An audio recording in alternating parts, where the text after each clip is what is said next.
শীতে ঘন ঘন সর্দি কাশি ও ডাস্ট অ্যালার্জি নিয়ে জেরবার হাসতে হাসতে জীবন ওষ্ঠাগত? তাহলে ভিডিওটি আপনার জন্য। নমস্কার, সুস্বাস্থ্যের নিদানে আপনাকে স্বাগত।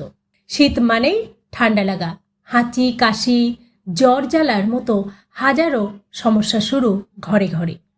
আবহাওয়া পরিবর্তনের সময় তো বটেই, ঠান্ডা পড়লেও ঠান্ডা লাগার সমস্যা কমে না। অ্যালার্জির নানা যন্ত্রণা চেপে বসে, ঘন ঘন হাঁচি, কাশি, নাক থেকে জল পড়া লেগেই থাকে। এই পরিস্থিতিতে রোগের সঙ্গে লড়াই করার জন্য দরকার জোরালো রোগ প্রতিরোধ শক্তি। আর একটি আয়ুর্বেদিক চা সেই শক্তি বৃদ্ধিতে সাহায্য করতে পারে। এক নজরে দেখে নিন কিভাবে বানাবেন সেই চা, আর কতটা, কিভাবে, কতবার পান করবেন। প্রথমেই বলি চাটা বানাতে কি কি উপকরণ লাগবে।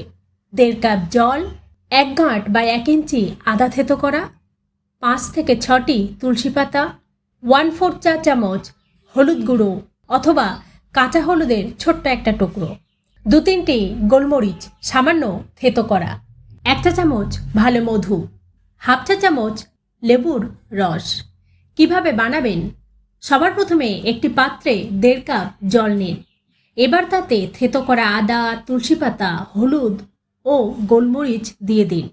জল ফুটতে শুরু করলে মাঝারি থেকে ধিমে আঁচে 5 থেকে 7 মিনিট ধরে ফোটান।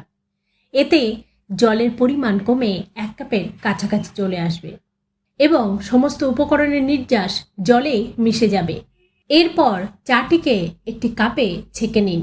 গরম ভাব কমে যাওয়ার মতো হলে তাতে মধু এবং লেবুর রস মিশিয়ে দিন। মনে রাখতে হবে, চা খুব গরম থাকা অবস্থায় মধু দিলে মধুর পুষ্টিগুণ নষ্ট হতে পারে। ধীরে ধীরে চুমুক দিয়ে এই গরম চা পান করুন।